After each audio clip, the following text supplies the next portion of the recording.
Neck-throughs, guitars, they're like a guy that you won't have a beer with you. I want to hear what's pushing the notes.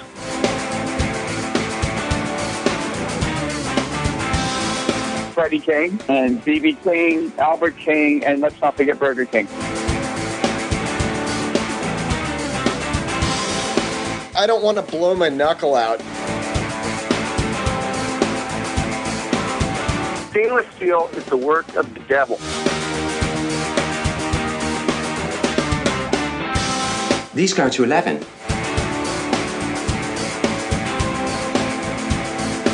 From the East Amplification Tone Labs in Baltimore, Maryland, it's the Amps and Axes Show with your hosts, Jeff the Godfather of Low Wattage Amps Bober and Mick Marcelino. Well, good day to you, Mr. Bober. How are you? I'm well, Mr. Marcelino. Good day right back at you. Oh, man, huh? Huh? I'm sorry, I've had a little bit of a day, but I wanted to say we all the thank yous Yes. to our listeners, to the awesome, the tweets. We've gotten a lot of tweets here. Yeah, you're king of the tweets. I kind of do a little bit more on the Facebook Yes. end of things, and you do more of the tweet thing. So Yes, and we got to thank, Tweet on. we've gotten a couple donations, which is awesome. You can do that on our webpage just to help keep the lights on. That's it, you know. So that's been a beautiful thing. There are some costs involved here, and, you know. Yes, a little bit of cost. Not crazy, but it's just enough to keep things like aggravating. Yeah, like there's not enough to keep life aggravating. But this is not one of those, though. This is something I enjoy. yes, absolutely. And please send us anything through Twitter, through Facebook. You can follow us on both of those, and you can email us at ampaxcast@gmail.com. True. And give us all your thoughts. Good, bad, indifferent. I don't care, man. I mean, it's what we're here. We need this feedback. And please go to iTunes, rate us. You want to rate us? We would appreciate 5 stars. Yes, 5 stars would be great. And If you don't like us, you can give us a 1 star. I'd really like 5, but 1 would be okay if you don't like us. Anyway, but if you do and you want to tell people about it, then awesome. So if you don't like us, then it's probably not worth your time to rate us. So no, not at all. Go to iTunes now while you still can. Yes. And you can get 2 freebies. I posted this today. You can get 2 freebies. You can get us. Yeah. And you can get the new U2 album. There you go. Freebie. With an iPhone 6 Plus, that's about as big as a laptop. Yeah. Well, they put the album out for free. Yes, they did. Yeah. Yeah, for that whole thing. I think that was all part of it. It was. Yeah. It was. And I think U2 walked away with $1 or 2. Sure, they walked away with a couple bucks, yeah. They don't ever seem to not make money. No. So I wanted to get into a couple things. One, we cannot thank Jason Sudeikis enough. I cannot thank that guy enough. What a mensch he is. I am now a Cubase user. Okay? Oh, cool. And there was a couple things, because I was going from Adobe Audition, which is more of a broadcasting type software, and I wanted to get away from that. I wanted to get into more of that, professional type. Not that Audition isn't professional, but you don't have the MIDI capabilities that you do with Cubase or Pro Tools or any of that. Wow, okay. The Cubase side that's beautiful is that they offer more of a lower end that gives you all of the functionality as the higher end. It just doesn't give you all the VST plugins that the higher end gives you. Right. Which are not really necessary for this. Not at all. Yeah. And I don't have all that either. In my personal life, when I want to record something, I have Guitar Rig, I just scratch it down, done. Yeah. I don't have to think about it. Nice. But there was a couple things that I was like, man, I wish this would do this, that it did in Audition, so I can actually produce this show through there. So I was actually, on the fence, like I was going to give it back, like I was going to get a refund and spend a couple more dollars and go get the higher end stuff. And so I thought, you know what, Jason, I remember him in our interview that he talked about using Cubase. Cubase, yeah. So I bounced off of him, hey, Jason, and boom. He just came right back to me. He said, oh, you got to go here, go there, done. Wow.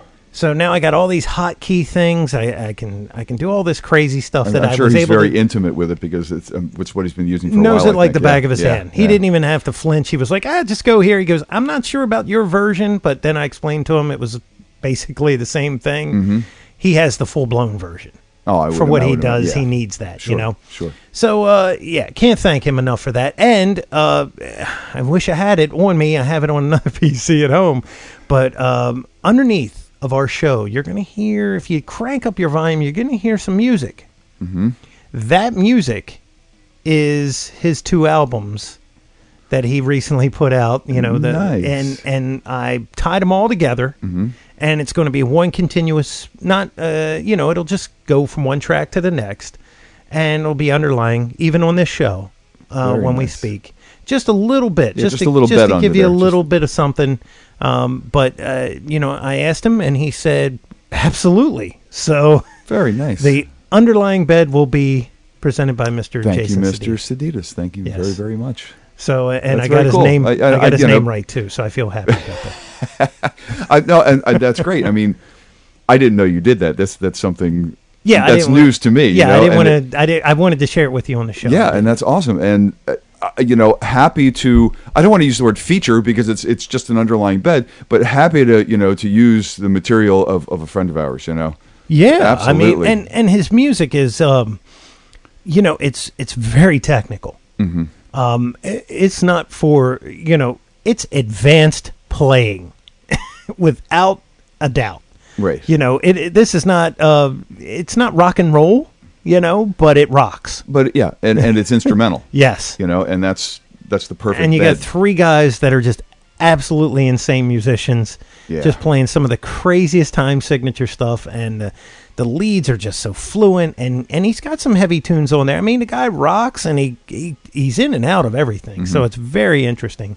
And I was like, this is perfect, Very nice. because then we can't get in trouble. Thank you, Jason. Yeah, no, we have full permission. Yes, we do. That's right. And I've said it on this show. I even have it in an email. There you go. We can back this up. Yeah. So Very nice. one of the things that I wanted to talk to you about, and I like to keep all of my subjects kind of a surprise Fresh. to you. So that way I'm giving it to Jeff, and I get his honest opinion. It's not something that he was sitting there milling up for hours or days or whatever. Okay, go ahead. Put me on the spot. Go ahead. Okay. So my daughter is the typical 13-year-old girl, and she exposes me when I take her to her cheerleading practice to some of the local mix stations that are in town. Okay. And it makes me, I guess, a good dad, and it sees how far I can actually be taken to before I lose my mind. Right. Push the envelope on the tolerance level. Yeah. What I've noticed, and we discussed this with Drew, I can hear the Autotune Oh yeah. now. I can hear it. Mm-hmm. Not T-Pain Autotune. Right. Not the keyboard sounding auto-tune. Correction Autotune for singers that can't sing. So, when we talked to Drew said he liked it because he likes to be able, if the guy's just a little bit out, he can pull him back in, whatever it takes. Mm-hmm. I thought about it, right? And I guess when we talked to Drew, I didn't have that time to think about it and hear 5 songs in a row with 5 singers that I know are not singing in key. Mm-hmm. I'm like, wow, if they didn't have it, that crop would thin out pretty quick. Oh, undoubtedly. I mean, there are occasionally another raw board tape will come out of someone without the auto-tune and without the 6 identical vocal tracks behind them. Yeah, so even if they stop singing, nobody notices because they have to dance. Yeah, I thought about it and I thought, wow, what a world we would have, and maybe the garbage that we're hearing wouldn't be so easily or readily available. Or accepted. I mean, if somebody tried to put it out, they would be like, "You're singing at a key, right? You're not that good, Yeah. And granted, there are plenty of singers out there now that really do have very good voices, but they're not in the majority. They're in the minority. Most of them out there are auto-tuned. And that's what I was. That's where I was coming from. I was like, wow, if there was some mandate that came down and said, okay, no more, right? it would really change the whole face of how we hear things. I really respect these bands that are kind of doing it old school. Sure. That have kind of gone in, use Pro Tools, but we're not going to be dubbing choruses. They kind of just spend the time and they do that. They'd rather, I know some of it's budgetary, but do it old school with new technology. Yeah. You're forced to kind of do it that way because the 2-inch tape costs a fortune. Right. But I don't know. When I heard it, I immediately got an opinion. I was like, I can actually hear this now. Mm-hmm. My thought is, I don't know. What do you think? Do you think that it's something that not should be allowed? Because what are we going to do, right? But do you? I don't know. How do you feel about it? I don't like it at all. I think that there are far too many individuals out there that, and I don't want to sound harsh about it, but I think that are, I'm going to use the word non-deserving. Frauds? Of their position in the musical field. Like I said, there are people out there that can sing and can sing very well. And sometimes you'll see these people perform and they may be in the midst of a live performance, they may not be 100% on pitch. 2, Christina Aguilera. Okay. Pink. Mm-hmm. I know those 2. I've seen live feeds of them, and Pink is like out of breath. You can hear her. Right. I mean, she's spinning above the audience by 100 feet on a silk towel, and it's like you hear that. She that's a pretty rough gig. It is. And there are people that can do it. There are people that have a good enough voice and are physically fit to do it. And it takes work to go out there and do it right. And they do. And I really think that they should have more of the limelight or be able to shine even more than they do. They would be able to shine more than they do if the field was narrowed, if there just wasn't so much in it. I think they would be recognized as more than they are. I mean, I don't say they're not recognized, but the field is too large with a bunch of artificial material in it, making it too large.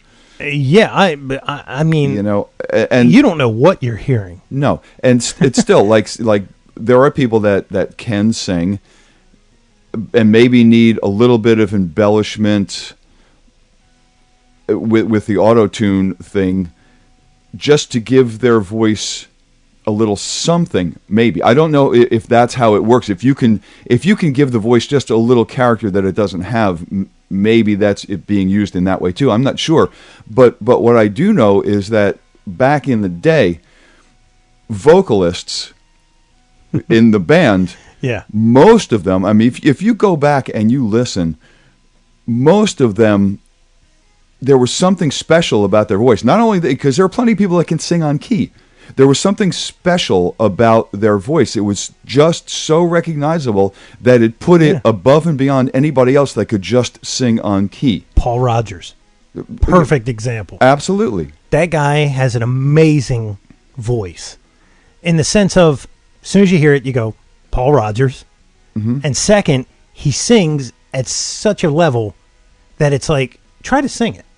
It's literally like, it beats you up. Yeah. The guy still sings that way. Oh, I know. I've seen him live not too long ago, and he's right there in that pocket.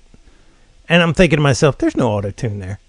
No. That's no, Paul Rodgers. You had to be that. Yeah. You couldn't fix it in the mix. Robert Plant has lost that because you could tell when he sang with the Led Zeppelin thing that he lost that. In his day, he was crazy. Oh, absolutely. He was off nobody could sing that. There's nobody can sing that stuff now except for the guy from Get the Lead Out. Look at Daltrey. Yeah, another one. Yeah.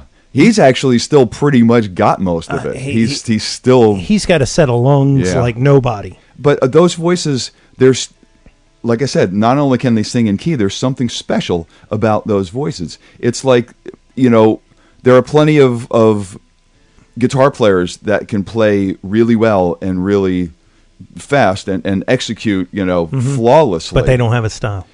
They don't have a signature. Right.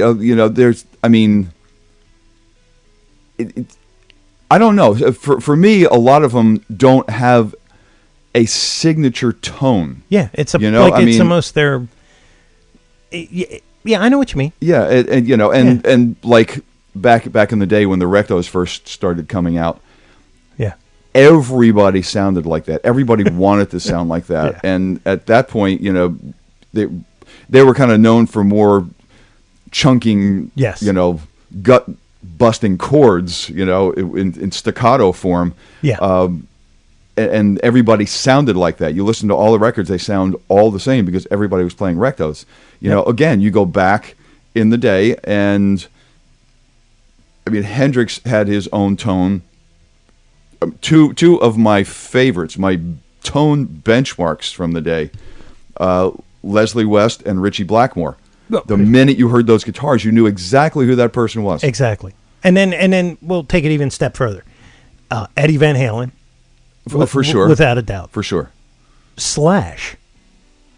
Yes. You can pick Slash out of a lineup.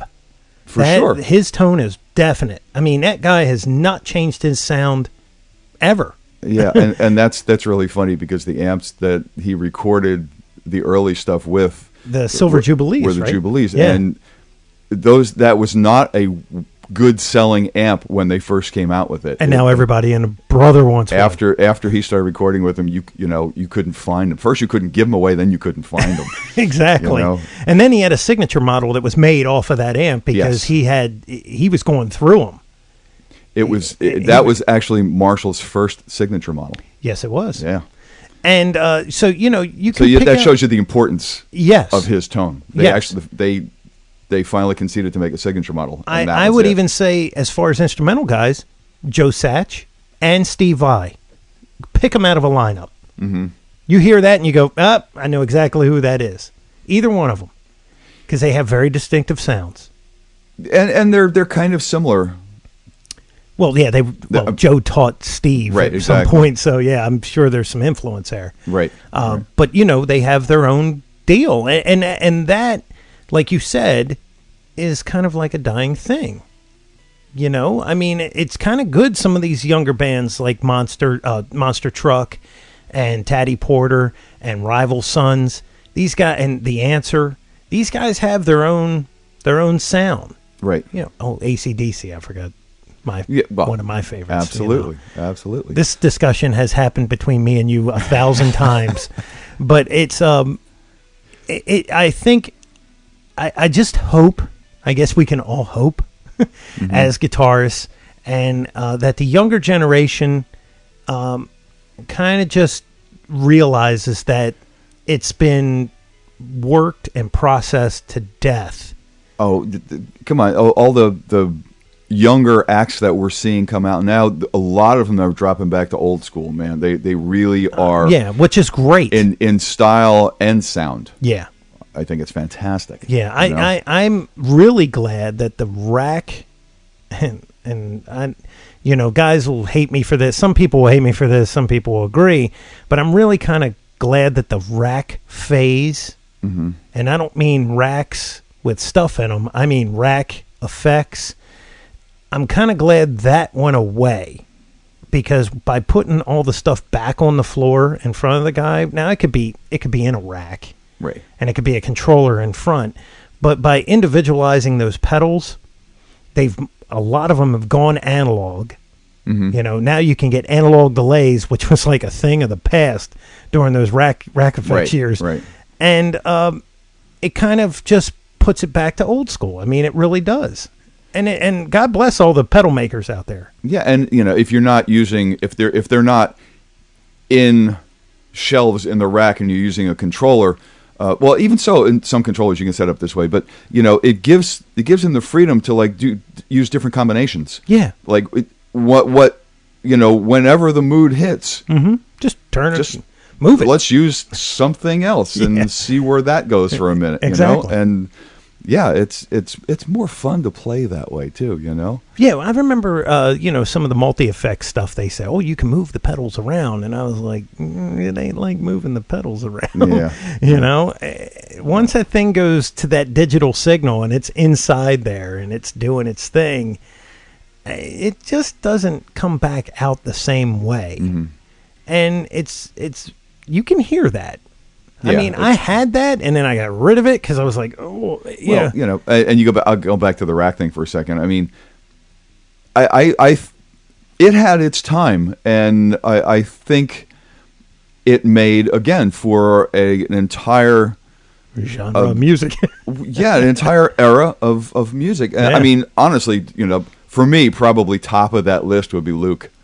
Yes. Lukather. I mean, unbelievable player, and just, I mean, that's his sound. It's just uber processed and John Sykes. Yeah, but you know, I think there was room for that too. You know, I think it really defined. It's like the Recto defined a generation. You know, the Rack defined a generation too, and that's fine. You know, and so you know, I know we started off at the Autotune thing, and we've ended up here. We did, but you know, just be kind of true to yourself. And now I got to try Autotune guitar. Exactly. Yeah, that plays in tune and really fast. Right. I think, you know, just be true to yourself, and if you are, I think it'll convey to the people that are listening to you, and they won't take you for either a flash in the pan or a joke. Right. I mean, that's as simple as it gets. I mean, you know. A lot of people out there now, not so much in the playing aspect, but in the vocal aspect of things that we were talking about earlier, they really are kind of a joke, you know. And you know, the money that they're making, I think, should be reserved for people with more talent, and you know, maybe that can come back to like some real big guitar stars again. That would be awesome. I'd love for, you know, the music industry to be feeding guitar stars that kind of money instead of people that hold a microphone that can practically sing for itself. You know what we need, and we haven't seen it in a good while. I would say, I'm going to go out on a limb here, but I would say Dimebag Darrell was the last kind of guitar hero that was in a band. Not just a great guitar player, because like we could pull Guthrie Govan. There's a ton of guys that are just exceptional musicians, but their band is kind of obscure if they're even in a band. And, you know, but as far as like guitar hero guys, you had Hendrix, you had Page, and I'm talking, you know, the rock and roll guys that really would stand out. I mean, of course, you had Iommi, you had a lot of guys during that 70s period. But then Van Halen kind of changed the game. You know, the changers. And then Dimebag came out and kind of changed it again in that metal sense. Because you had Judas Priest, you had Iron Maiden, you had those big bands, but there was no real, you know, change a whole style. And I mean, honestly, Pantera really turned the dial, because, you know, everybody now is turning down to the low woof, you know, whatever that note is.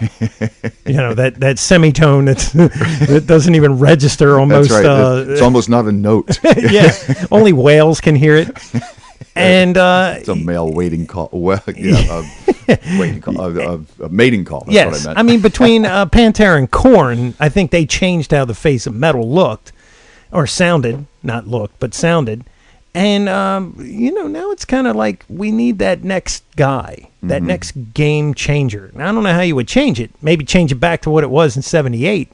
Well, see, that's the thing about the guys that change it. You know, before them, people go, well, I don't know how you would change it. And then this guy would come along and change the game. Yeah. You know, because he thought outside the box, or, you know, thought differently than anybody else thought, you know. And by the way, I wanted to tell you, one of the things I just read over the weekend, Eddie Van Halen, that whole thing with him turning his back to the audience, that was thought of by David Lee Roth. David Lee Roth pulled him to the side, and I heard it from Michael Anthony on Eddie Trunk's podcast. Yeah. He just interviewed Michael Anthony, and Michael Anthony said Roth would go up to Eddie and say, dude, when you're doing some of that stuff, this was early days. Yeah. So when you're doing some of that stuff, turn your back to this audience. Really give them something to think about. Because guitar players were in the audience. They always are. In droves, yeah. And here's this hot kid doing something that nobody ever heard. Right. And sure enough, that's what he did. So that was all thought of by Roth. Wow. Yeah. Not only a flamboyant singer, a very good businessman in that sense. Mm-hmm. He because it was forever. People were always thinking he's got some kind of keyboard device or it's it's some type of thing, and it was just his two hands and a phaser. Right. Phase 90. Jesus. Well. So anyway, that's enough of that. If you have any opinions on that, please email us. Tell us we're full of shit. I don't care. Sure. Either way. Or you still love your rack. I put out a tweet that said, if you favor EDM or you don't, let us know. Mm-hmm. I got 3 positives. Really? I got 3 positives, not 1 negative. I thought, well, that obviously didn't work in our benefit, but okay. Three people liked it. You know what? It's an art form. It's an art form. Yeah. I don't know.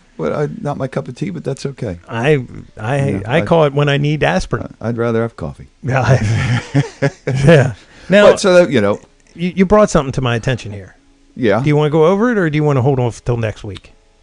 You know what? Let's just touch base on it because it's one more time. I don't know. Maybe we can ask our guest if he's seen them yet too. Okay. So, but yeah, it's this new style tuner. I'm not quite sure I even understand the concept behind it yet. You pronounce that toroidal? Toroidal. Just like a transformer? Yeah, I guess so. Huh. The Dream Machine. Yeah, is what this is called. Now tuners. We talked to Dave Dunwoody. Yes, and his tuners are the different ratios depending upon which string. Right. So it goes from 40-1 to 12-1. Right. So that each turn is equivalent to the next string, which you don't have to. But it's a full tone or something like that. Exactly. Yeah. So it's very smooth throughout the entire guitar. Kind of makes your mindset a little weird at first, but then they clear up. They're called the ratio tuners because we're so used to just all them being different from each other. Exactly. As far as raising it a full tone. These are very interesting. We'll cover them next week. Yeah. Yeah, it's just what's the name of the thing again? To just put the name out. It's the Toroidal Tuner, the Dream Machine by what is it? Oh, Edge Guitars, EDG Guitars. EDG Guitars. That's right. Yeah, EDG. Maybe I should learn how to spell. No, I mentioned you two before, just threw you off. So. Yeah. So it's EDG Guitars. They have this crazy looking tuner. We'll have to read up on it. And I'm not even sure of the concept. Very interesting. Seems to be a reinvention of the wheel to some degree. So we'll have to look into the technology and maybe have him on. Yeah. We'll see. What's his name? Ed Gonzalez. Yeah. There's a little Q&A in the advertisement, and I'm not quite sure I even understand the Q&A. So we'll try to get him on the phone. Maybe I'm just stupid. I don't know. We'll figure it out. We'll figure it out. But we'll ask our guest and see if he's heard of them yet. Maybe, that's right. Maybe we have not. a guest. We do have a guest. Who makes very unique, one-of-a-kind guitars. He is like the OCC choppers of guitars. Good comparison. Yeah. Good comparison. Like you want a Bud Can guitar? He'll make you a Bud Can. Right. He's quite a few very unique designed guitars, and things that you don't even really associate with a guitar body. He's done so. We'll bring him on and talk to him. And in case you're wondering, his name is Dwight Maddox, and we'll bring him in a few minutes. My name is Davey Knowles, and you're listening to Amps and Axes. And with us by the wonders of Skype, as promised, we have of MDX Guitars, Mr. Dwight Maddox. Dwight, how you doing, my friend? I'm wonderful. How are y'all? Doing great, man. Doing great. Doing good, man. And that's Dwight. That's Mick. Mick, that's Dwight. How you doing? Hey, Mick, how are you? I'm doing good, man. I've checked out your website a couple times, and you got some really I don't know how in the world he ever came up with some of these instruments. Yeah, or how to put them together. I mean, you got to think so far out of the box. It didn't even a box anymore. Right. That's the fun part of it. A lot of it comes in dreams, though, believe it or not. Like Pork Chop came from a dream. And really?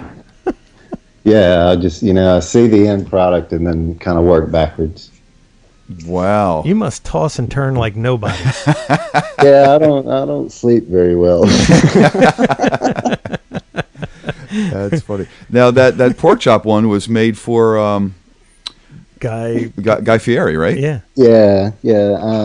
That really was a dream. I woke up and I told my girlfriend about it because we just did a tour through California, and Guy always brings us sushi and barbecue and stuff, and I guess that's what made me dream about it. And so we ended up going to the grocery store, getting a piece of meat, and she cooked it up, and found it took me forever to find a fork that had 4 tangs on it. That's what those are called, in case you've ever wondered. And cooked the pork chop up, stuck the fork in it, took photographs of it, and then built the guitar around the photograph. Wow. Yeah. That's just such a unique thought process, and yeah, almost like a visual prototype of a prototype kind of thing. That is so bizarre. Well, first off, it looks like a real frickin' pork chop. It does. Right. With a giant fork stuck in it. I'm sorry, what was that, Dwight? I said I giggled the whole time I was making that. I mean, this thing is crazy. I'm like looking at it and I'm going, it looks like a hunk of meat. Yeah. Yeah. The silver on it is actually, I think it's 2009 Porsche silver paint. Wow. That is so funny. It was really pretty. And you can actually see that on some episodes of Guy's Big Bite. Oh, yeah?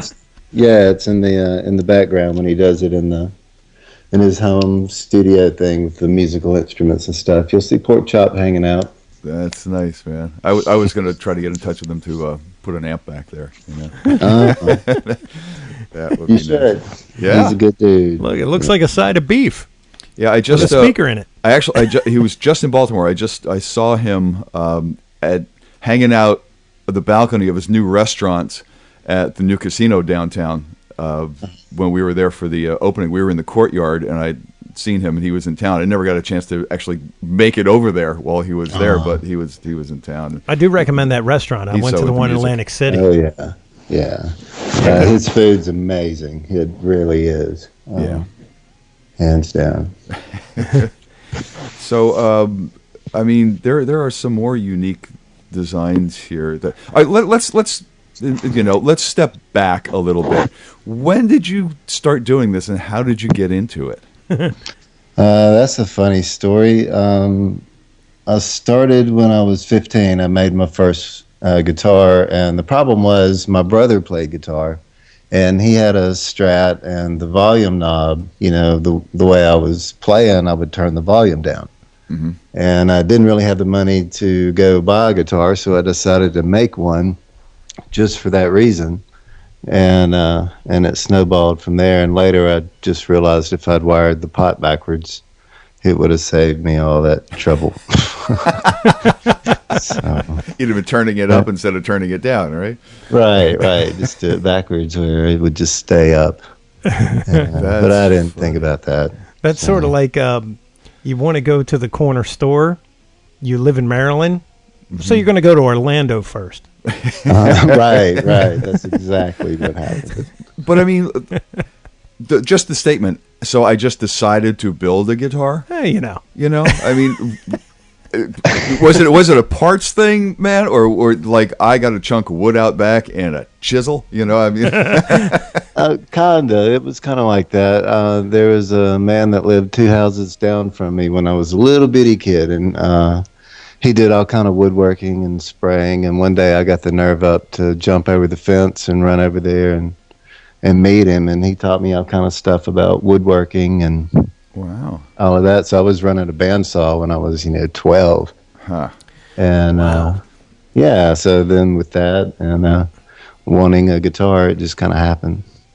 Wow, that's It usually is like that, where you see somebody and if you have that little bit of interest and it's somebody's hobby, they're like, hey, let me show you how it's done, and then look what happens.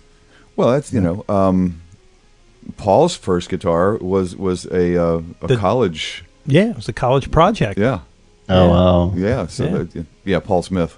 And he took the top off of his mother's dresser or grandmother's dresser. Oh, that's beautiful. I love it. Yeah, because that's how Howard Leese's his guitar was made out of the drawer or something from that same dresser, and there was a hole where the button was, and they plugged. So when they were making his signature model, he said, if you're going to make it, you got to make it exactly like the original. You got to put the hole in it. You got to put the hole in. And he says, here's this gorgeous 5A top, and they're drilling a hole There's in a it, hole in it. putting a plug in there. That's hilarious. That is hilarious. So that was how long ago? That was in 80. I guess I finished my first guitar in 85, late 84, somewhere around there. Okay, cool. And was it the case that somebody had seen it and asked you about it and had you make one, or did you actually go out and try to pursue that as something that you could do? Well, the funny thing is, I went to high school with some of the dudes from Blonde Melon, and after I made the first one, I did a couple of more, and then started talking to Rogers a little more, and then made him one, and then after that met Susie and Danita from L7, and then it just kind of snowballed from there. Wow. It just takes that one. It really it's all a networking thing. It's sure. It really is. It really, really is. That's so awesome, man. So a couple of other notables that we might know. I mean, who's wrapped their hands around an MDX? Oh wow. Don Miggs from the Miggs, Isaac Brock from Modest Mouse has one, Fred and Griff from Cowboy Mouth. I've done stuff for Southern Comfort and Rhapsody and Hazen Paper Company, the United States Navy Band, Morphine, Ariel Burnside, I don't know. Wow, Burnside. Was that those airplane guitars, the one for the Navy? Right, yeah, the Blue Angels. That's the hardest thing I've ever done in my life. That is the craziest looking piece of artwork I've ever seen. Really? Yeah, they're functional, correct? Oh, yeah. It's a real guitar. It's not just like it looks with some strings on it. It's actually a functional instrument. Yeah. Right. That is wild. There's a video of my friend John Kabash playing them somewhere. I don't know if it's on YouTube or not, but yeah, they sounded phenomenal. Hipshot donated the hardware for it, and EMG donated the electronics, and Staples actually donated all the printing for those because it took me a long time to get that right. Those are actually photographs of a model jet, and the smoke is shaving cream on a mirror. Wow. And if you look at the bass and guitar together, you have the diamond formation, and then you have the knife edge formation from the guitar, the headstock airplane, and the one on the neck of the bass. And then if you put them together, the smoke trails make a big halo. That's incredible, it's man. The craziest thing. I mean, that's a lot of foresight to yeah, picture that whole thing and then put it together. And then put it together, yeah. right. Right. And it wasn't like, I'm going to put a plane here and put a plane here. It was like, I need a plane there, and then I need one down over there. And it was, I think there were like 4 different center lines of that whole project, because you had the center lines of each guitar, and then you had the center lines from the 12th fret, and then you had the center lines from the 2 together. And, man, it drove me crazy. But they turned out beautiful. I'm pretty proud of them. Any idea how long it took you to complete that project? I would say I probably put maybe not quite a year into it. Jeez. Wow. But at the same time, that's also touring with Cowboy Mouth, so it would be, work on it while I'm home. And oh, that's true. But I took, it probably took thousands of photographs to get that right. And right when I was ready to print it and actually start cutting the wood, I saw this actually the lady at Staples pointed it out. There's this little spot on the nose of one of the jets, and I started looking at it real close, and it was actually my reflection with the camera. And then I had to go back and figure out, because if a plane's in the air, it doesn't have, there's no reflections on it or any kind of glare, and had to go back and figure all that out. And, wow.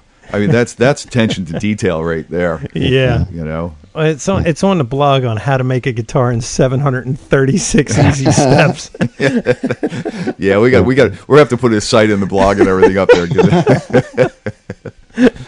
Yeah, one day I'll get back to that. It's fun. That is just crazy, man. I mean, it goes through the whole the whole building process of that thing, and you can see the layouts and everything there. But it's like, man, what a job!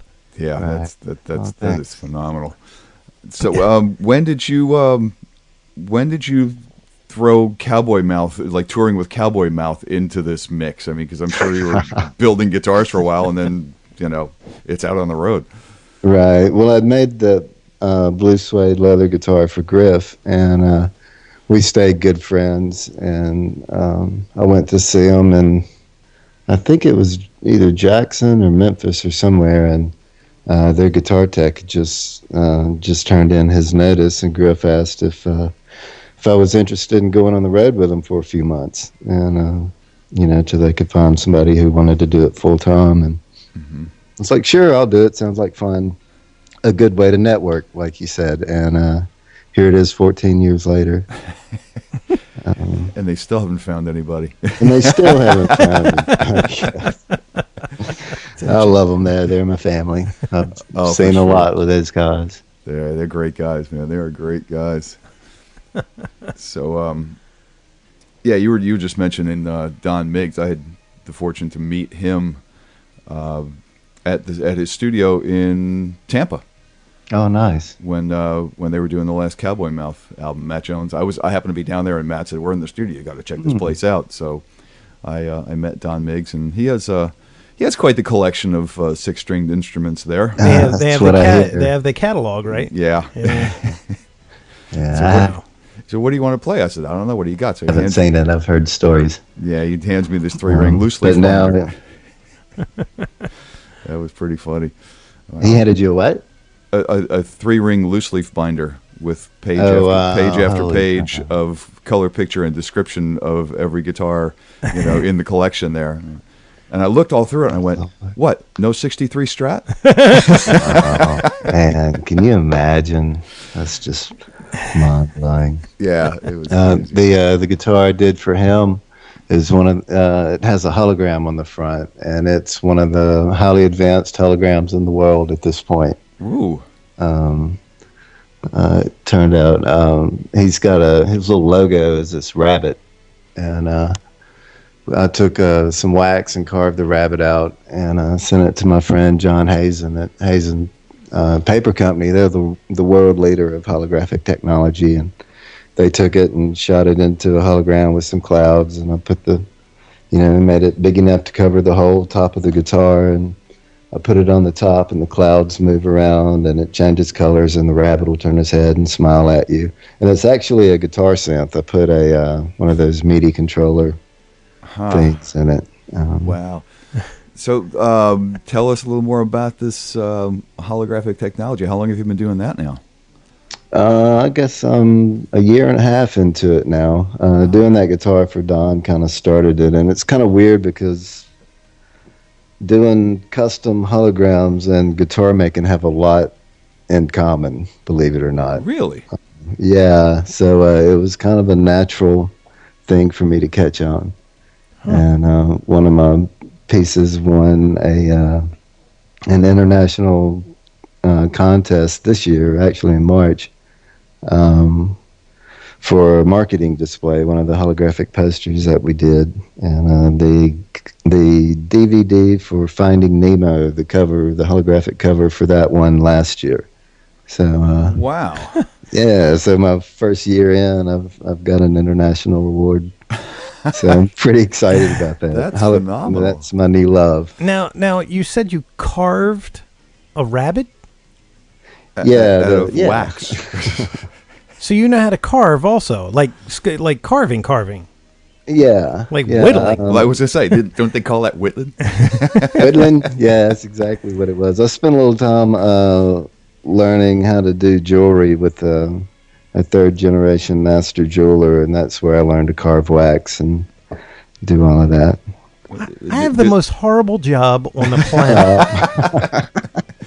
Do they actually use wax carving in jewelry making as well? Or? Right. When they do the negative, they'll do the wax and then put it in like a plaster of Paris and melt the wax out, and then it leaves the hollow cavity, and then you cast the gold or silver into that. The whole point of all that was so I could learn to cast my own guitar parts.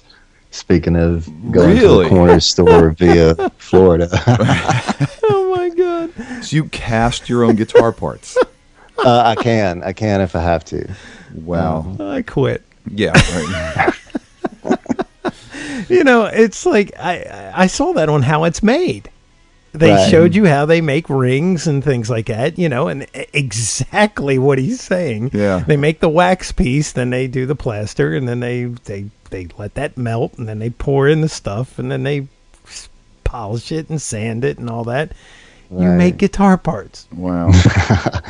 And what's funny about all that is that technology hadn't really changed in hundreds of years. That's the same way they did it way back when. Right. What drove you to that, though? I mean, with all the parts that are out there, if it's just like you said, okay. I guess maybe, it's a secret. His guitars. I had a plan for all that. His guitars just hadn't got around to it. His guitars are so obscure, like some of the shapes, maybe there's the need for custom hardware that's just, okay. It's unavailable, I guess. I don't. Well, he's got a plan, so I don't know. It's a secret. Well, I'll give you a little hint. I have an idea of how to make a guitar where you tune it and intonate it at the exact same time. And that's I've been messing with that, toying with it, for a long time. It's just, I've got better things to do, I guess. I've heard of a tuning system. It's a bridge. Have you seen this thing? No, I haven't. It's a bridge. I'm going to get this wrong. It's a bridge. It's a bridge. It never the guitar doesn't go out of tune. Isn't that a function of the string? No, they have springs on each saddle. Okay. That are in the back of the guitar. I forget the name of this bridge that they have. You get it to where you tune it, or to the point where it's tuned, and then it will never go out. Oh, wow. I don't know how. It has to have something to do with string tension, I would yes, think. it finds the string tension. You can actually tune the tuner up and down, and the string won't change pitch. So, there's a couple ways that you have to tune it. You tune it one way, you can actually do bends. If you tune it another way, it just never goes out of tune. You can do whatever you want to. You bend a note, and it would still be the same note. It's just in. God, that would be frustrating as hell. Isn't it bizarre? Right. It's pretty bizarre. When we're done the show, I will show you the video of that. That's crazy. I'll Google it too. And you know what? We'll have to talk about it next week, because that thing, it's a major modification to your guitar. If you have a Strat with a cavity in it, it ain't so bad. But if you have a regular like Les Paul, forget it. Wow. I mean, it's a load of work to put that thing in. It would take a pound off the guitar. So. Yeah, that's what you want to do with your 73 custom. Right. Yeah. Hack a hole in the back of the guitar. I'd rather just. I have a funny story for you. Speaking of holes in the back of guitars, I used to, when I was in Mississippi, I would do a lot of repair work in this. This old man called me and he said, "I got a short in my guitar. Like, can you fix it?" I was like, "Yes, sir, bring it on down." And old man, he comes walking into my little shop and has this brand new 335 case, and open it up, and sure enough, there's a beautiful 335 sitting in this case. And I reach down, pick it up, and flip it over. And this man had taken a kitchen knife and hacked this big hole in the back of this 335, trying to fix this short himself. trying to get to the electronics, right? Right. Yeah. And I mean, just nasty, y'all. He just hacked it up. And then to make it worse, he took a milk carton and cut out a back plate and just screwed it in with some wood screws to cover up the big hole. And Awesome. I looked at it, got my little screwdriver, took the input jack plate off, soldered the one wire back on the jack, screwed it back in, and said, "Have a great day." Oh my God! Wow. Yeah. That is crazy. Yeah. Wow. That was sad. Well, failure is how we learn. Right. Okay, so That's a big one. Holy here's the thing. I Christ. just did a little search. It's called the Evertune Guitar Bridge. Yeah, and this thing is just magnificent. As this article, it says it can even be installed on any type of guitar, even 7 strings. After the guitar gets tuned for the first time, it remains in tune until you decide to change the strings to a new set. You do not have to tune the guitar because the springs actually do this tension thing where as the string relaxes, the spring takes over. So once you put the strings on and you get it in tune, the spring compensates for the string, and it's this constant back and forth. That's yeah, crazy. But springs weaken. Springs weaken and wear It's out. a spring steel. It's not an actual spring spring. It's a piece of spring steel. Too. But I understand. But does it intonate at the same time? See, this is where Dwight's is going to have it on that. Physics, it can never change. Be able to I don't know. It's a lot of work. Oh, I'm sure. I'm sure it is. But eventually, I'll get around to it. But yeah. He's got this awesome idea in the back of his head, and yes, I'll get to it someday. Well, and it also costs a cool $333. Oh wow! Yeah, those things called tuners. Yeah, they don't cost that much. They don't cost $60 a set, right? Something like that. Yeah, there you go. And then if you know somebody, you can get a deal. That's right. That's right. Do you have? Besides your own hardware that you cast, do you have favorites when it comes to guitar parts? Tuners, bridges, pickups, things like that. Was anything you really are stuck on using? Yeah, I love Hipshot. Oh yeah. Yeah, I love Hipshot. They're beautiful. They're. We just talked to them, Mr. Dave Borisoff. Yeah, we just had him on the show a few weeks ago. Yep. A great guy. Yeah. Hell of an inventor. Right.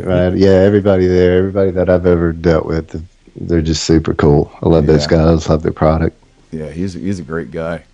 There's something else that I noticed too, and I don't want to get too far off, and we're going to look into this and maybe have this guy on the show, but there's some new kind, I don't know if you've seen this, there's some new kind of tuners out that we mentioned earlier.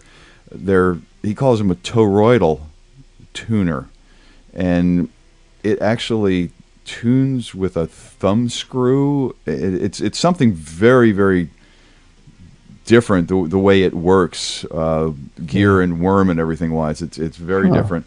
I don't know if you've seen them yet. It's EDC guitars, and I don't know if you're probably not familiar. It's the first time I've ever seen an ad for them, but it's I'm not quite sure I understand the concept yet. So we're gonna take a little further look and see if we have the guys on. But if it doesn't sound familiar to you, then I don't think you've had any experience with them. So I'll Google that too.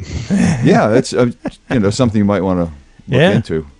I don't know. It could be the next best thing. It could be like I like standard tuners better. Yeah, and then just to let you know, also we talked to Dave Dunwoody from Graphtech products, and they have a new tuner called the Ratio, which uses a 40-to-1 on the low E all the way to a 12-to-1 on the high E. So you get like that same kind of turning. One turn will give you like a full tone or something, or a half a tone, but it's the same for all the strings. He said it's kind of bizarre to get used to. Yeah, but once you get used to it, it's kind of like they say you don't have to do that whole weird thing with the low E. Where you kind of got to just touch that one, but the high E you got to turn a couple times. It kind of balances out the whole tuning thing. But that's interesting that you've learned how to make your own stuff, and then of course you use the Hipshot stuff, which I've always said the Hipshot stuff was just you've awesome. had a lot of good work with that stuff for a long time. Yeah, I don't want to make any kind of hardware unless I absolutely have to, but if I have to, I can. Well, that's awesome, man. Right. And it all started with my mom telling me, Dwight, don't ever hire anybody to do a job you can't do. And I guess I kind of took that a little too far. Well, it's like, it should be that way in corporations too. You should have to come up the ladder yourself and be able to do everything that you hire people to do. So, and that can be taken to extremes too. But yeah, but it makes perfect sense. You won't get caught in a pickle. Right. No, Mama taught you well. She did. Yeah, she did. What's on the burners now, man? Are you? I mean, I'm sure you're out with Cowboy Mouth whenever they're out, but when you're home, what's new cooking? Whose project are you working on next? Some holographic stuff, really, and some stuff for Little Kids Rock. I do a lot for that charity, and got some projects in the works for them, and I don't know, staying as busy as I want to be, Little Kids Rock. Tell us more. It's when they cut funding for the music programs in public schools. Oh yeah. Well, Little Kids Rock stepped in, and they supply instruments and teachers to public schools. And they teach modern music. They teach the music that the kids know and want to learn to play. Wow. And it's a pretty incredible program. It's kind of like a School of Rock thing, but actually in a public school and available to the kids. That's phenomenal, dude. That's great. Yeah. And they're all over the country. They're everywhere. Really? Yeah. I'm gonna have to look into that here. I haven't heard of them. You would not believe. I mean, because I got 3 kids. They're all in school. Right. Physical activity. That happens like once every couple days, if not doesn't happen at all. No music program. I know. It's really nothing. Sad. It is sad. The best they have now is electronic music because it's on a computer. It can sit inside. There's no instruments. Right. They do have band, but that's after school. Yeah. Yeah, it's really a shame. I mean, music can, if it can help kids that want to get into it, it really has been proven to help their thought processes, the way they think. It goes hand in hand with mathematics. And, it's such a shame that they take something that a lot of kids, if they're into it, could get pleasure out of, and actually can help them learn and be better people. And it's like, oh no, we don't need that. Well, here's a crazy thought, right? So growing up, I have a horrible addictive personality. I come from that in my family, right? If it wasn't for playing music, I wouldn't be sitting here. I'd be dead because. Oddly enough, where everybody thinks it's the other way around, musicians are nothing but drug addicts. Right. I was so into guitar and playing it, it kept me from doing drugs. Because I was like, well, I can't spend my money on drugs. I want the new amp. Wow. And that was my whole thought process, and that's what I worked towards.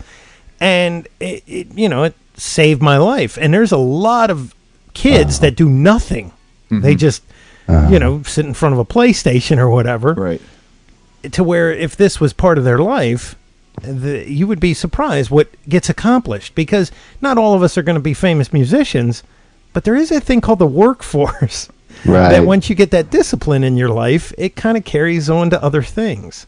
Well, even if they're not going to go on to be musicians in any full-time sense of the word, some of them I think would find pleasure and activity in it if they were even just exposed to it. Sure. Because if you don't come from a musical household, there's no other way to get exposed to it than in school or having friends. And it unlocks that creative side of your brain. So you may not be playing guitar or playing a trumpet or playing whatever, but you may be finding a new surgical tool. It may have changed your thought process.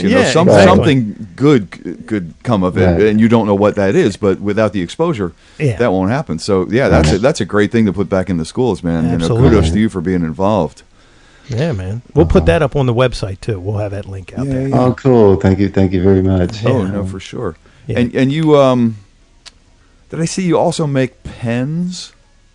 Right, ink pens out of the scrap wood from the guitars, and I do it from the drumsticks on occasion for Little Kids Rock too. You got a little. That's just a frustration, way to get out. If I want something with instant gratification, I'll just run over and make an ink pen real quick. And do you have a mini lathe? You have a little mini. Oh yeah, lathe, right? Yeah.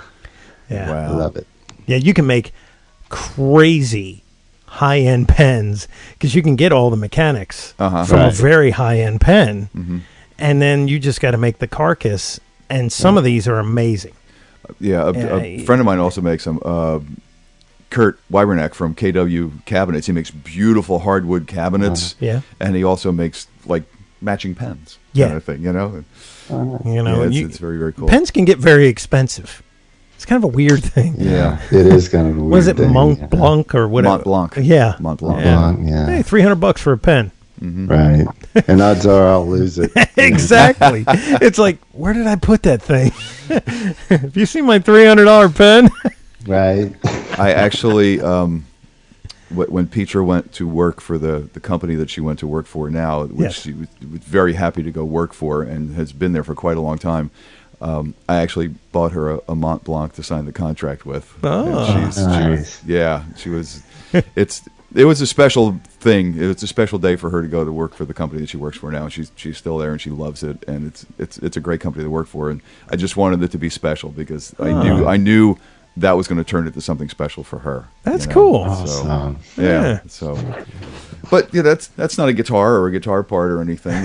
Although the ones you can make them out of drumsticks and then they're cool. Hey, you could have called Dwight up. There you go. All right. Well, I mean, anything else you want to plug, pimp, talk about, man? Because I mean, this is it's all about you. Yeah. It's all about you. Can't think of anything. I don't know. That's cool. Any other good road stories you want to lay on us? Good road stories. Broken guitars that you fixed with a toothpick and some Elmer's glue, and that did happen. Fred was he got into this thing where he liked to throw his acoustic at me, and we were in Austin, and he did the strap. He didn't take his arm out of the strap, is what happened, and he went to throw it at me, and it got to the end of the strap and just headstock right off the stage onto the floor and broke the headstock off. And oh man, where were we? We were in the next show was in I don't know somewhere, but I glued it back together, put pins in it, and had it all clamped back up in the green room of the next show. And then he was playing it, I guess 2 shows after that. Wow. Wow. So you actually had what you needed to repair a headstock on the road with you? I made do. This I love this. This is. He makes it sound like it's no big deal. Yeah, this is where knowledge and experience really comes in. I had a hand drill and some dowel rods, and exactly, and he probably didn't even have a damn hand drill. Little crank on it. Right, there you go. Oh my God! Before they invented batteries. Yes, exactly. Right. Wow. But see, this is exactly what people like. Oh my God! Now I'm blank. Dan O'Neill, yes, is talking about like some guys that go out on the road nowadays. Just useless. Dan, and we've had a couple of people talk about these guys. It's like that changing a fuse in an amp is like an ordeal for some of these guys. And here he goes out replacing it, and he's got a headstock back together by the next gig. He's a real Renaissance man. Absolutely. And people don't understand what it takes to be out there, or at least what it takes to be a good road crew out there. Do you know how to shoe a horse? I've seen it done. Let me look it up on YouTube. We'll give it a try. That is so cool. Right. That is awesome, man. Wow. Look, headstock repairs, if you have all the machinery and everything, not so bad. Right. You're on the road. Mm-hmm. I mean, that's some work, man. That isn't simple. I guess that's where experience. Where did you find a clamp? Or do you have clamps? I actually used string. Wow. This is the craziest story ever. Talk about old school. Oh my God. Right, yeah, I'd use string and pulled it up tight. It worked out beautifully. If you didn't look, you'd have to look really hard to find that crack. Wow. You know what? That is just that right there. That right there. Yeah. Now let me ask you. Do you do repair work? Still when sure, yeah. Okay. Whatever comes my way. Sure. I like fun projects. Cowboy Mouth is my job, I guess, and then the stuff I do at home. I do it because I love it, and if it's a challenging repair job, or whatever, Wow. That's one of the coolest stories ever. Yeah. Yeah, that's very because it's one thing to just glue it. One of the top of my list for me. You actually pinned the headstock, right? You pinned it. Mm-hmm. Yeah. Okay, so think about this. Okay, this isn't like I've seen guys on the road where they just take it and glue it back together, right, to temporarily get you through whatever. Mm-hmm. He pinned it. This is like, okay, we're going to permanently fix this. There's a little bit of precision that's required to do that. How did you do? I don't know how he did this. He'd tell you, but then he'd have to kill you. Well, I don't want to do that. That's right. That is too funny. That is crazy stuff, man. Yeah. Very cool. Well, thank you. They're lucky to have them out on the road. And so shoot out your website there. Let's see, I got it right here. But go ahead and shoot it out. Actually, I don't have it. It is mdxguitars.com, and then the holographic site is hazenmaddox.com. Okay. And that's HAZENMADDOX. All right. Well, both of those will be up on our webpage under the Support the Show. Yeah, for sure. And man, that is cool stuff, man. Yeah, there's very knowledgeable people out there that do all this kind of stuff that nobody knows about. And then of course bringing it to the forefront. Definitely go to the blog on how to make a guitar. Yeah, absolutely. And 736 easy steps, and you too can fix headstocks on the road. That is too fun. That's fun. Well, Dwight, thank you so much for taking the time, man, and telling us about what you do, and even above and beyond what you normally do. The guys that are out there doing this kind of stuff, they surprise me. They really, I'm blown away by what some of these guys can do out there. So that's fantastic. I dabbled a little bit. You know this. I made like a half a dozen guitars. Mm-hmm.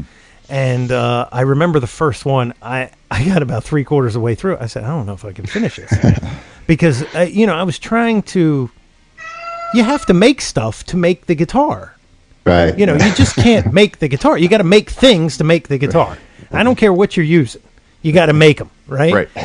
So you have to kind of if you've never done this before, which I had never done, there was times when I would sit there for an hour, literally writing on paper over and over and over and over again.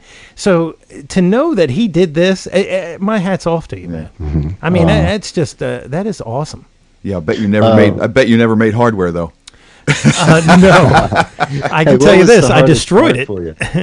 What was that, Dwight? What was the hardest part for you? Okay, so I had the obligatory videos. YouTube was not real hot at that time, so I bought this VHS. I bought this DVD. Oh, DVD. And it was how to make an electric guitar type thing. And the way the guy showed, he was an old English dude. So what he showed you is he had the neck, and then to put the neck into the guitar, he took 3 blocks of wood, and he pulled them as tight. He clamped the neck to the body, and then he got, found the center line, got it all straight, and then he took the 3 pieces of wood and he put them as close and as tight to the neck as possible, and then pulled the neck out, and then you would route inside there, right? And that would make your neck pocket. Oh, wow. Yeah. Oh, wow. Well, that makes it very loose. I don't care how tight you try to get it, it's never that tight. So I was like, well, how am I going to make this really exceptionally tight pocket? And the process was crazy. I won't go through it, but I used the format of how they do the inlay templates that they sell at like Rockler, which is a supply company for routers, right? Okay. And it's got a collar. You route it out one way, and then you got a collar, and you put it on. You route it out a second way, and what it does is it lets you create a pattern, basically, right? So I had to kind of reverse this whole thing because I had to do it on a larger scale. I couldn't use the little tiny 1/8" router bit to route a whole neck pocket. It just won't do it, right? So I had to really had to reinvent the wheel. But once I did it, I ended up going to a machine shop so they could modify this brass insert that went on the router. I did all this math. I figured it out. The machine shop guy, thank God, had, he worked in micrometers, and he was like looking at my math going, you're off by this many thousandths. But he could change that, so he did. Yeah. The neck pockets were, because I did all bolt-on. I didn't do any set neck stuff. So the neck pockets were so strong on regular just Fender stuff that I could push the neck in. You could pick the guitar up by the neck, and it wouldn't fall off the neck. Cool. Nice. Yeah, it was awesome. Yeah. But God almighty, how long it took me to get to that point was crazy. And that's where I was like, I got to make this thing as precision as possible. Right. Because I just hated guitars that had loose neck pockets. I could make this the best that I can make it, and then I'm never going to make another one. Well, yeah, that was the problem. I was so allergic to the wood, I had to stop making them. I was going to ask, it probably smelled pretty good, though, huh? Yeah, but then I just couldn't take it. It smelled good, and then I started sneezing, and then I got sick. So it was like, well, this is not made for me. Right. I'll just go out and buy one. But that was the hardest part. Right. Just trying to, and of course, you always wanted to make sure that everything was lined up, because nothing looks more ridiculous than a guitar with the neck not lined up with the center line. Right. Yeah, that was a throwaway. Just go out and get one of Dwight's. Dwight, can people order and or buy guitars from you, or how does that work? Yeah. I'm kind of picky who I make for, and so it depends on if I like the person to start with, and then if they have an interesting idea for a guitar. Like I don't want to do a red Strat or a something like that. Been there, done that. Okay. So it really I don't want to say it depends on my mood of the day, but it kind of depends on my mood of the day. All right, so if you're gonna search out Dwight and MDX guitars, have a really unique idea. Exactly. And then be a nice person, and then he'll talk to you, and be prepared to wait, because art takes time. That's not too much to ask, is it? No, not at all. I don't think so. Yeah, it's he's got a little bit else on this plate too. Between taking care of Cowboy Mouth and giving back to the schools. I mean, Well, the one thing is definitely for sure you're getting a handmade guitar. Yeah. Yes. Oh, no doubt. You don't have a CNC at the shop or anything, right? No, I have a bandsaw, 2 belt sanders, a drill press, a wood lathe. Yeah. Yeah, there you go. Yeah, and then some hand tools, a buffer that I made. That's pretty much it. You don't even have an overhead pin router, do you? No. So right there, you've even taken it one step further back than Leo Fender. Wow. Because they used overhead pin routers back in that day. So, you're doing it as old school as it can be. Right. Unless you had a chisel and a hammer. So there you go. Right. And that wouldn't look too pretty. Right. No. Yeah, that's the real. This is a man who knows how to make an instrument. That's cool, not just man. put one together. So well, my hat's off to you. Again, Dwight, thank you so much for taking the time, my friend. And I enjoyed it. I hope you stay busy and you keep having fun doing what you do. Yeah. And thanks for giving back to the schools, man. I can't thank you enough for that too. Yeah, man. It was great talking to y'all. Likewise. Thanks, man. Have a great rest of the day, my friend. You too. We'll see you next time we're in Baltimore. Yes, you will. Take awesome. care. Bye. Take care. Bye. Well, do the words Renaissance man mean anything to anybody? That dude is just phenomenal. That is just you gotta okay.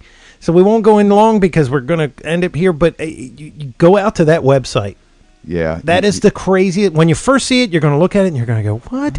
And then you start looking closer and you go, "Holy crap!" Yeah, but now even more so than looking at the website. Now you know a little bit more about what goes into these things and how he does what he does. Yes. And how seriously old school. Yeah, the making of the parts is just beyond me, man. Yeah.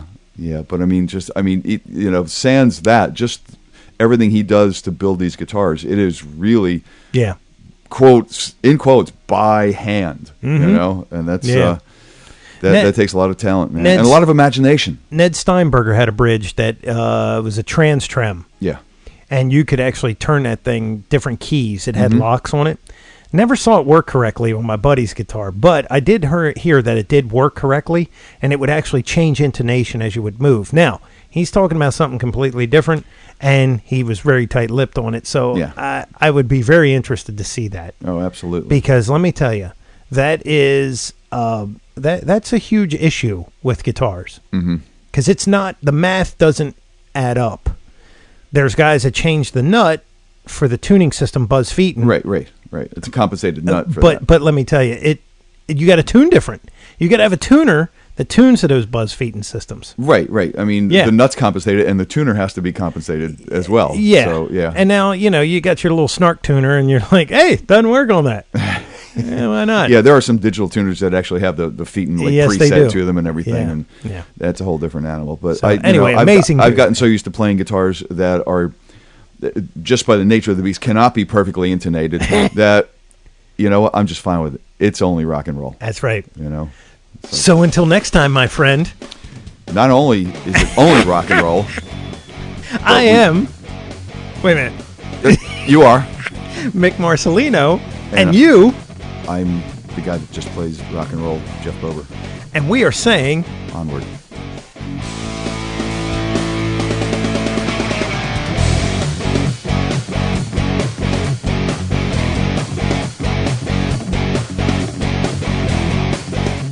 Be sure to follow the show on Twitter @AmsandAxes. Also, make sure you like the show on Facebook. For news, comments, and Lick of the Week with Dave Nassi, visit our website, amsandaxescast.com. Thanks for listening.